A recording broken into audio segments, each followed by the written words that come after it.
Membaca berita bahwa pemerintah akan menalangi mega skandal Jiwasraya 20 triliun pakai APBN, maka saya komentar, wah seru ini bernegaranya. Selamat, baru tahu korupsi pejabat, korupsi di BUMN, kolusi kelompok pendukung dan oligarki ditanggung rakyat. Enak banget jadi pejabat sekarang ya, sirik gue, asli sirik. Dana talangan Jiwasraya mungkin ini solusi buat para nasabah Jiwasraya. Sisi lain, ini membuktikan keras kepalanya banyak pejabat bahwa nanti takut sistemik lah, mengancam ekonomi lah, takut nama baik hilang lah.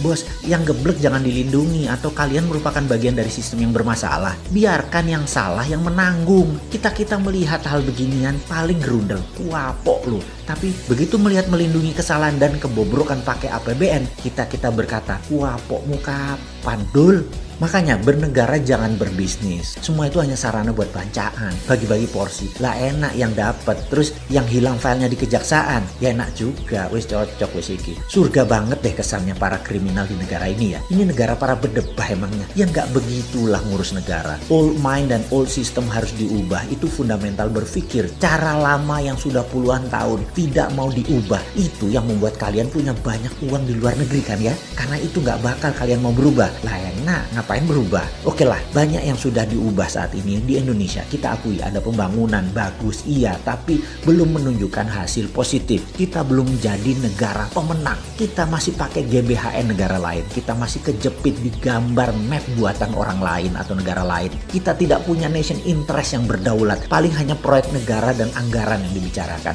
Bukan grand plan mau jadi apa negara ini. Di sini terpancing kita selalu untuk membantu dan memberikan kontribusi. Banyak orang yang kepala dingin melihat pendekatan bosman sebagai alternatif. Namun kalau otak pendek dan gak berilmu, bahkan mengirim buzzer menganggap bosman ini anti pemerintah. Gak pernah kita ini anti. Kita selalu memberikan masukan agar lebih baik lagi. Memang karena school of thought-nya beda, jadi landasan keilmuannya beda, muscle knowledge-nya beda, terlihat anti. Karena saat ini cara mendoktrinnya adalah apapun yang beda artinya melawan. Ngono ya. Padahal ini semua adalah perilaku alami. Contoh ikan selalu berenang melawan arus, hanya ikan mati yang ikut arus. Begitu cara melihat perbedaan. Lupa, buzzer mah gak peduli sama bangsa negara ya. Pokoknya hanguskan orang yang berbeda dengan pejabat sekarang. Pejabat sekarang selalu benar dan berpikir untuk rakyat. Tidak ada cara yang lebih baik dari cara pejabat sekarang. Titik. Mudah-mudahan gak resesi 2 kuartal berturut-turut. Kalau ternyata 3 kuartal ke depan minus, bahkan 4 kuartal minus, yopo.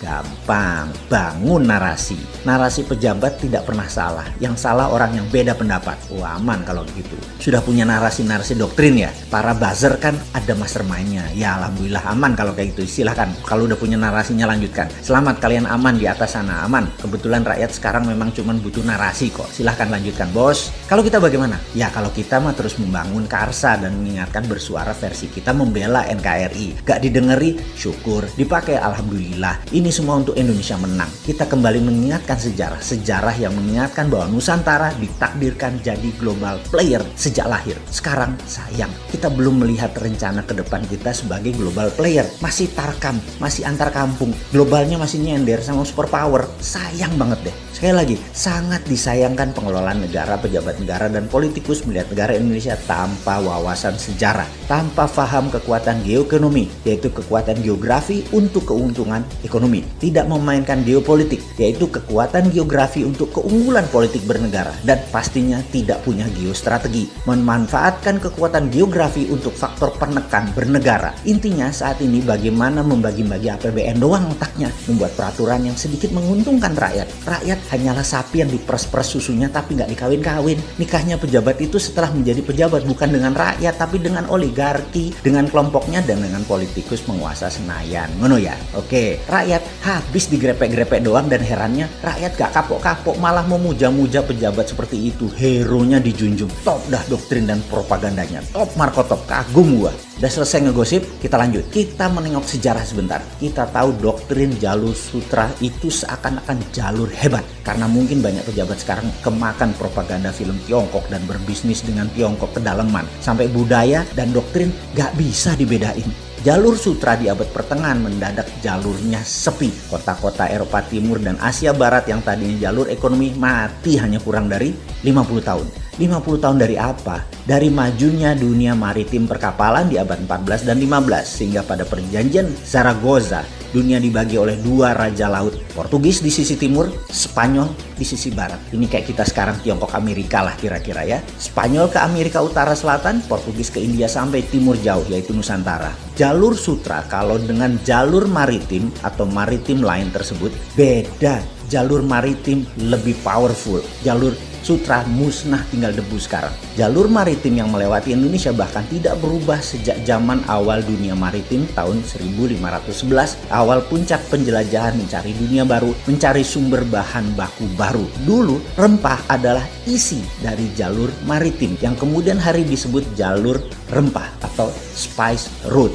Adalah jalan menuju kemakmuran. Rempah Nusantara telah membawa bangsa Inggris, Belanda, Portugal ke zaman keemasan mereka. Negara Eropa makmur berkelimpahan karena rempah Nusantara. Jadi sedari awal Nusantara memang ditakdirkan menjadi global player dan menjadi pembawa kemakmuran dunia. Ketika komoditas rempah menjadi industri, kebutuhannya rupanya bisa dipenuhi oleh daerah lain di awal abad 20-an. Maka terjadi pergeseran besar di mana bukan yang di permukaan tanah yang menjadi sasaran sekarang, namun yang berada di dalam tanah, yaitu mineral bumi. Perlu diingatkan, di dalam perdagangan rempah dikatakan wilayah Maluku, wilayah Pulau Run misalnya. Jangan bayangkan kekuatan militer yang berkuasa. Sejak awal bulognya Maluku sudah berdiri, namanya Untatang, yang membagi rata petani dan deal dengan pihak asing. Pedagang Arab, pedagang Tiongkok, sampai Portugis, Inggris adalah Untatang ini. Baru ketika Belanda kemaruk, greedy dan tamak, mereka membuang 15.000 penduduk wilayah penghasil pala tersebut, tinggal tersisa 1000-an dan ada banyak pembunuhan terjadi. Ini namanya perampokan atau state sponsor terrorism.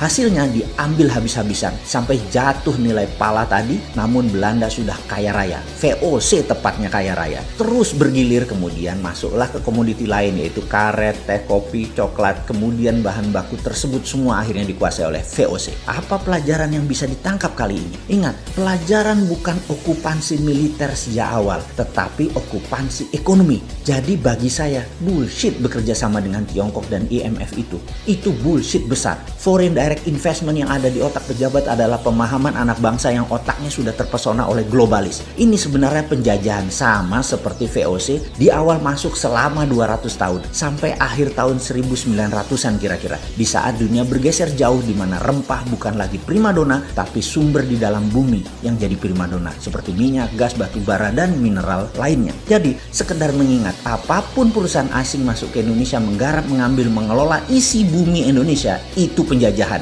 Ide ini maka saya tekankan, kalau mandat di tangan generasi muda di tahun 2024, tidak ada perusahaan tambang di Indonesia milik asing. Setidaknya 50% adalah lokal, di mana proses hilirisasi setelah tambang tadi, mineral tadi, hilirisasinya 100% lokal. Cukup sudah dibodohi oleh asing selama 300 tahun diambil rempah dan apapun yang dihasilkan oleh alam Indonesia. Namun begitu bahan baku alam di Indonesia disentuh asing dan didiamkan, artinya dua. Satu, geblek tidak paham nasionalisme.